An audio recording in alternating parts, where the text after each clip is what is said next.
This episode is brought to you by Intraprise Health. Make cybersecurity a priority, not a headache. Cyber attacks put patients at risk and cost healthcare organizations millions. But with convoluted software systems and risk and vulnerability data lost in silos, leaders know their organizations are vulnerable and they feel little control over the safety of their patients, reputations, or bottom line. Enterprise Health brings together cybersecurity experts with over 100 years combined experience in healthcare to offer a comprehensive suite of innovative software and services. It helps leaders finally unlock a unified, human-centric cybersecurity approach. With Enterprise Health, you can improve your cybersecurity posture, protect your patients, and simplify your employees' lives.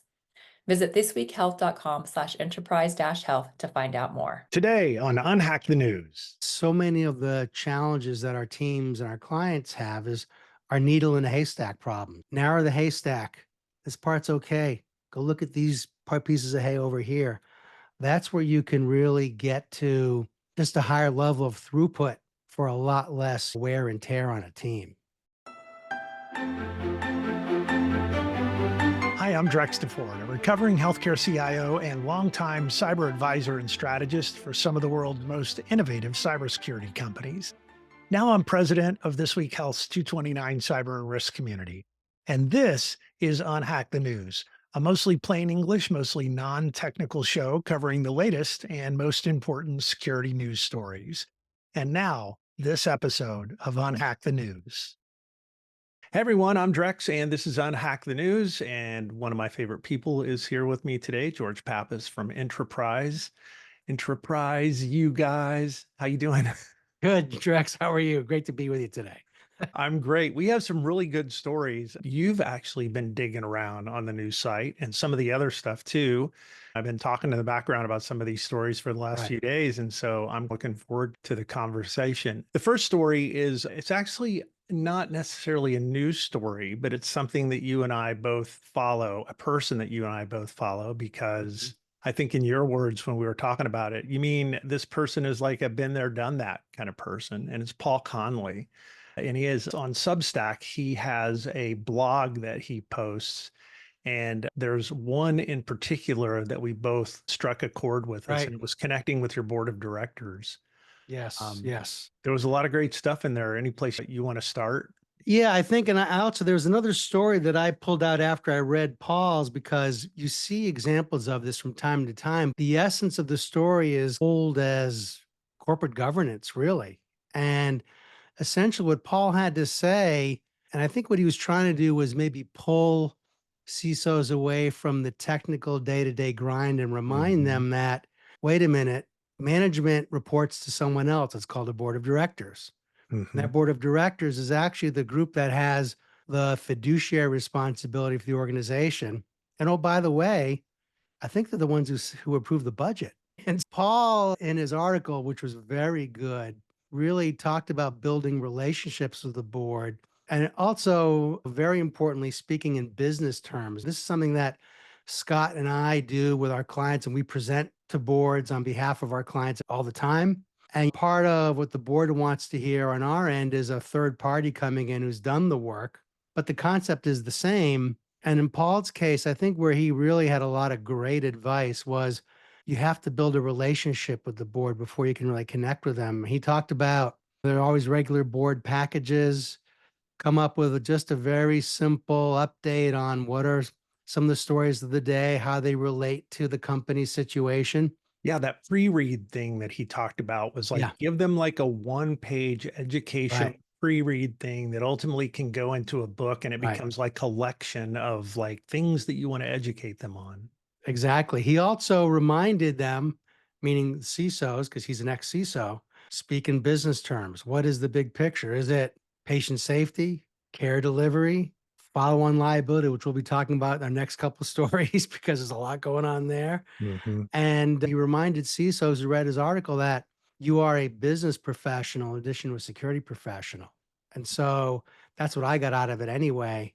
And so he really, I thought, did a very nice job in a very compact usage of words, which I can't say a lot of authors do, really covering those bases. Another part that he talked about in Drex, you've been doing this forever as well, was about clear communication. And I use the words just the facts. Mm, When you're talking to a management team in particular, but even the board, you feel more pressure. You want to say how great things are. mhm, That's not really the time for that. mhm. So, how do you really describe what is your real security posture? What are your gaps? What's the relative breadth and depth of remediation, the complexities of it? One thing that I have observed quite directly now with several of our clients is that boards over the last 2 years have become much more interested in cybersecurity and cyber resilience. A couple of years ago, we did our first one of these with a client not long after I joined the company. And we had board members that were interested, but weren't really deeply interested, asking a lot of penetrating questions. I can tell you the last 18 months, that's almost changed 180 degrees. Yeah. Yeah. So he really had good sort of guidance on if it's bad, if it's good. I'm reading into that. He didn't exactly say that, but that really talk about the facts, talk about the resources you have, the relative execution you can expect with what you have, the reasons why, the need for benchmarking. Yeah. Sorry? The help that you need, Yeah. the things. The other thing Yeah. that was really interesting that he talked about that I think if you've been in front of boards over and over again, don't surprise your fellow executives and CEOs by Yes. saying something in that room that they have never heard before, Oh, right? yeah. So make sure you've pre-gamed. Here's the presentation. Mhm. Here's some of the questions I think they might ask. Yes. Here's what I'm going to say if they ask me that, so that nobody gets surprised in the middle Right. of the board meeting. He covered that part. And with the leadership team angle, right? What do you need in order to do that? You need one place, see where I'm going, where you have Yeah. your security program information at a high enough level, you can actually share that with your leadership team and make sure that they understand what is your relative posture, what are the exceptions, what are the big ones you haven't been able to get to yet. What does that mean? Because to your point, they're in that meeting too. And Paul talked about that. So in a lot of our clients' cases, what we also see is they're still, the CISO does not report to the CEO. The CISO reports to a CIO or a chief Mhm. legal officer or Mhm. chief risk officer. When you have a multi-headed hydra, and we'll talk about that in our next segment, risk, liability, technical risk are handled up through different reporting chains. And you've got to make sure there's a unified view before you try to unify it in front of your board audit committee meeting. Yeah, great article there. Are you ready to move on? Is there anything Yeah, else you want to sure. pull out of that one? He talked about building relationships beyond even the one pager. And I think that this is an area where I've seen this in a couple of our clients. I'll take a minute to describe it. A lot of people in leadership teams feel that unless you're the CEO, you should only speak to the board when spoken to. Hmm. I think the point I'm trying to make is that obviously, with the support of the CEO, being a little more accessible and spending a little more time so they can begin to understand how you think. Hmm. Because when you're giving them challenging news or good news, but really when it comes to challenging news, they're going to have to say, do we understand how this person has handled these things in the past? Do we understand how he or she thinks? That's can be critical at critical moments, but it's like a deposit you have to make in the bank before you have to make the withdrawal. Them knowing you, but you knowing them too. That Yes, ability to understand. exactly. There's one of the first Unhack the podcasts that I did was around Mhm. the analogies that you use to talk about Right. cybersecurity. But those analogies that you use to talk about cybersecurity in the board meeting are especially important because sometimes you have people on that board who don't have any technical Right. expertise, are community and business leaders. And so you have to think about how do you describe your problem or the issue or the impact that it might have in a way that they can easily get a hold of it and relate to it and immediately figure out how to help. They solve these kinds of problems. It's just you have to Right. give them a context to understand what the problems are. And the last thing I'll say about that, I touched on it earlier in our discussion on this. The board approved the budget and they heard from the CFO and the CEO when that budget was approved. But if they knew that by some additional investment, they could somehow improve their security posture in an important way, the CEO might have even wanted that, but had a hard time getting a budget approved that they did. So this whole corporate governance tug of war, a CISO can be the CEO's best friend there or the Hmm. CFO's best friend. And it's about being close enough to your leadership team to know that and know how you can be helpful there because we see it in a lot of our clients, and there's still so many surveys that point to this, that a lot of healthcare organizations are still winging it. They're putting in place endpoint detection, they're doing all these things, but they don't have a comprehensive security Right. plan. And that's where, especially as these regulations and liability accelerates, there's going to be much more emphasis on that.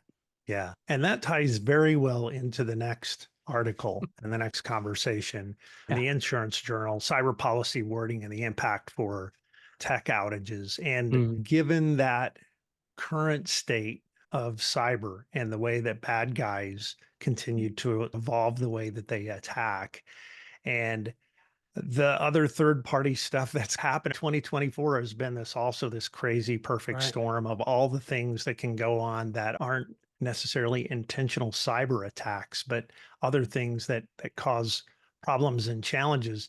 The insurance companies are thinking about all of this very different too. So not only are you talking to your board, you're also talking to insurance companies, and they're devising kind of new rules. No, and I found this article fascinating and a little ironic because it was not a cyber attack that caused this problem. It was a non-malicious act, to use some of the words out of the article. Mm-hmm. And when you hear insurance industry vernacular, it's fascinating because cyber insurance coverage, some of our clients have chosen to try and self-insure for a year because the rates were getting too high, or their Mm-hmm. ability to meet the pre-existing conditions or the practices that the carriers are looking for, it was hard for them to meet.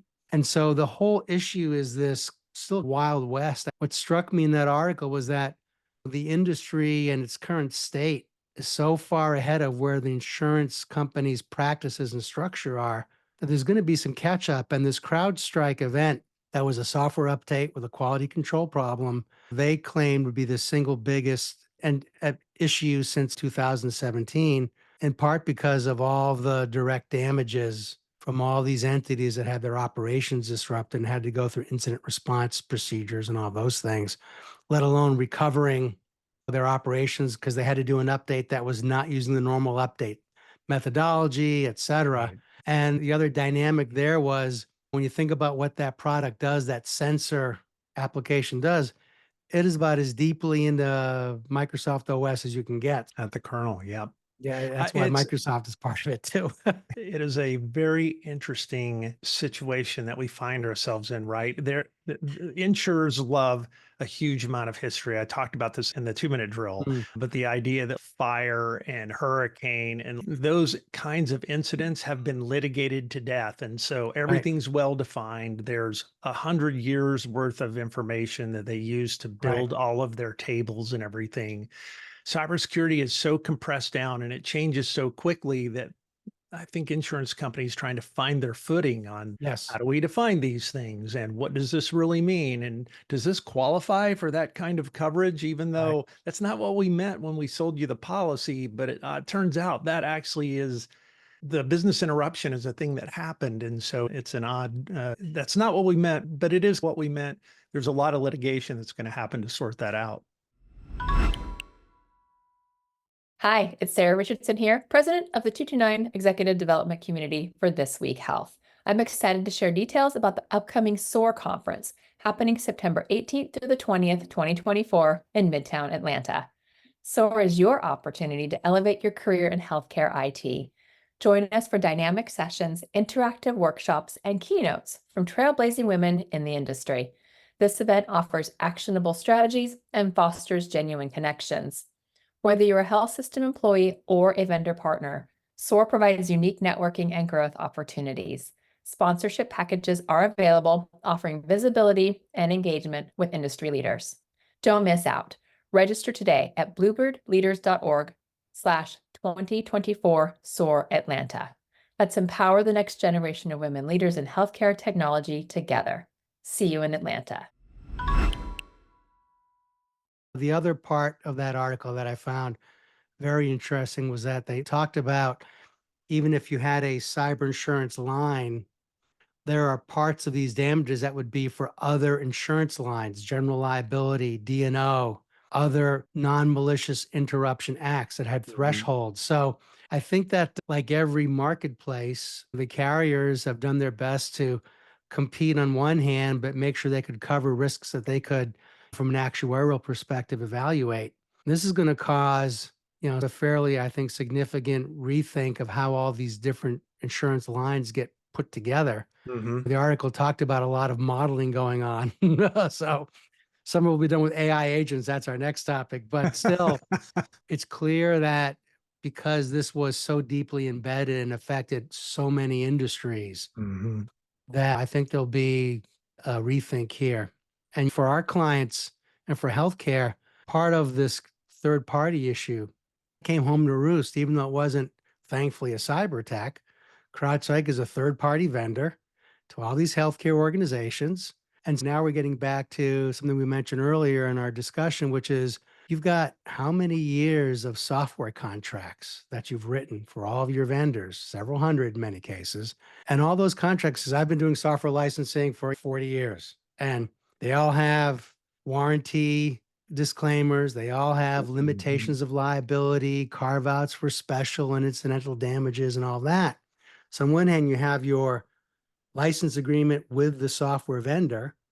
And in many cases, that license agreement will limit your liability to the last 12 months of license fees that you paid, for example. But then in our industry, when you get to the BAA, there's been further BAA carve outs that say there will be no special business interruption, other damages, but there will be direct damages for the incident response, which makes sense when you think about it. Mhm. So that's your legal posture. But now you look at what is your security posture and who owns those two? And are they unified anywhere in the organization? That's one of the things we do for our clients, because third party risk is not just about the security posture, it's about your legal liability in the event something happens. And these things all become this big layer cake Yeah. that is owned by, in many cases, two or three different organizations and a client. So they Right. don't really dig into that. It's one of the things we help them do. Because until you know that, you can't really understand then what is your cyber insurance, which is the roof, hopefully the ceiling of your liability, going to look based on all these things that are happening in there. It's another great reason to have the CIO and the CISO involved in all of these Yeah, conversations too, because they've got a view of the world that is different from straight legal or straight insurance exactly. or And I think there was even a follow-up article, because this now CrowdStrike and Delta Airlines there's food articles on fight's this. going to be out there. And I think George Kurtz, I believe his name is, basically said, look, under direct damages, yeah, we would have been on the, I think he said single number millions, which Delta's size, you could see that. The Delta CEO, Ed, wants to go after him for 500 mil, and he hired Dave Boyes. He's an Illuminati of high profile legal fights. He's done a lot of them in his years. So he's sending a message, but he's doing it in public, not private. I happen to think, I'll just give you a little inside kind of baseball view. Yeah. Maybe he's doing that for the FAA's benefit, because they're going to be asking, well, what did you do to take care of these for passengers that were stranded and the crews and everything else? Mhm. So I don't really know. But when I look at all that and think, why would you pick a fight with your vendor who's deeply embedded in your operations Mhm. and call attention to your team's execution and their systems architecture and those innate vulnerabilities? Why would you do that in the press? To me, it just seemed odd. Yeah. Even Delta has now in an article the other day talking about how they're really Right. thinking the whole structure of their team and how many people they need and how they could have done things differently and should have Hmm. done things differently. I think this is a great opportunity for everybody to rethink all of that, including the Yeah. business continuity part of it and the challenges around Right. if 2024 is sending one message to all of us very clearly now over and over again. It's about business continuity and how do we run when the computers aren't available? How long can we run when the Right. computers aren't available? And what are our options? We had a 229 CISO roundtable this weekend. Scott Matala was there from Mhm. Intraprise and great conversations about people really thinking outside the box around all this business continuity stuff, Right. not necessarily tied to insurance, but just the idea of Right. how are we going to operate when It's tough. the things we've depended Yeah. on aren't there for us to use anymore? Right. And getting back to the third party piece of this too, the other thing that we see is there's this buyer excitement that builds during a process. How many times does a CIO or a head of cardiology say to legal, I need this machine tomorrow, sign this agreement? When you can incorporate security assessment into the buying process while before you sign the contract, you have more ability to, in a proactive way, get your arms around that problem a little better, Right. which is something we do with our platform. And the other dynamic this brings to mind, there's been a lot of talk from HHS, from Hiccup and others about this SBOM, software bill of materials. Right. And it's important. I was thinking about after I read the article, I lived through the open source era, right? And for a while, and you still see it happening in many Yeah. cases today, Yeah. you've got to disclose what is open source because the open source Built model, if you inside the make, product, right? right, That you exactly. wouldn't So, normally see. I think that we'll have to evolve as an industry some better scanning techniques, which certainly now with the generative AI, it's there. You could look at what is the actual pattern of a framework you're recognizing in code that you see elsewhere, which an agent we'll talk about in a minute could do very Right. well. Right. Also, here in DC, where I live, I have a lot of friends in the federal software space, and they have a lot of these code locker concepts where once you get an object entity, it is locked down in a very tight fashion. Even the Yep. software supply chain that went into it, locked down in a very tight fashion. Yep. You know, a lot of these code management environments today are pretty good, but basically, you need to have, I think, a better way to manage all this. Yeah. Man, we could go on and on with this. We've got a few minutes left. I want to jump to the AI conversation, right? There's a great story, great report from McKinsey Agents, the Next Frontier, Information to Action. It talks a lot about AI, large language models. Really, though, the article is focused on this idea of those digital helpers, those assistants that are created with AI that can help us use the products that we've bought better. What are you seeing? It's a really powerful area. The neural networks are really finally coming of age. They've been in computer science labs for years and years. And you listen to Ilya on YouTube and his journey, and you can hear when you listen to him how he's felt his way through this next level of capability, and they're very powerful. And the programming model for them is also extremely impactful. Very high leverage, much more malleable than code, much more adaptable automatically in a sense, because this network understands the world, so to speak. I'm using Ilya's terms there for a minute. So you can ask it lots of questions. And we're It has finding that, perspective, right? It has built-in kind of yeah, perspective. When you ask a question, we're at the point now where it's understanding the yeah, context of the question. The more you use it, the more it gets the right, context of your question. right. And so the article talked about the use cases. They had like insurance underwriting, coding, and they Marketing. also had marketing. Yeah. Cybersecurity is a fabulous area to apply this, which we've been doing. We have agents now that are helping us with high trust assessments. We're going to have some announcements in September. Hmm. It's really all about flattening the manual effort, evaluating risk and risk correlation and risk normalization, remediate all these things that today require an analyst to dive through lots of information. It's a great opportunity for an agent to help a person do that same job in a fraction of the time with less drudgery. It's also normalization. You think about what we try to do in our product set and with our clients. You're taking different kinds of information that are the same thing, but they have different names, different properties. If you can Mhm. actually realize the same thing with more leverage, you can now connect the dots with a lot more efficiency. And so Yeah. we're doing a lot of work there. And anything we can do to flatten that mean time to value and reduce the cost to get there is very powerful. The other benefit we see is for a lot of our smaller clients, if they had, a CISO supported by an agent, they could get a lot of other things done with less cost, be available 24/7, that could then be reviewed by a human in the loop, which we still have and believe that's a very important part of this. Absolutely. But it's all about reducing that cost model and that effort model for all the things that we're trying to help our clients do. This is the thing we've been talking about forever too. We're bombarded with information. There's tons Yeah, of data. How do we take that data and make it usable and actionable and valuable? And if right, you can build assistants, if you can build agents that will help you do that, again, a lot of the drudgery of the job and the right. stuff you groan and roll your eyes about because you've got to go through thousands of Mhm. lines of whatever. that stuff starts to go away and you can really focus your skill on the things that make the most difference. Right. Like you said, and verified by the human once the assistant gives you the information. But the Yeah, more we do it, the verified and better we'll get. even bird dog too. But if you think about it, so many of the challenges that our teams and our clients have is our needle in a haystack problem. Yeah. Narrow the haystack. This part's okay. Go look at these pieces of hay over here. That's where you can really get to just a higher level of throughput for a lot less wear and tear on a team. In a world where so many of the bad guys and the things that they do look like a normal piece of hay. Yeah. It needs a lot more analysis because it looks like they're supposed to be there doing the things that they're doing, even though it's Exactly. nefarious. Yeah. Exactly. Hey, thanks for being on the show today, George. I Sure. really appreciate it. This is always great fun with you.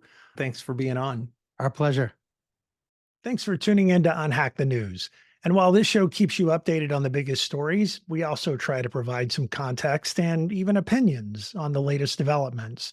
And now there's another way for you to stay ahead. Subscribe to our daily insights email. What you'll get is expertly curated health IT news straight to your inbox, ensuring you never miss a beat.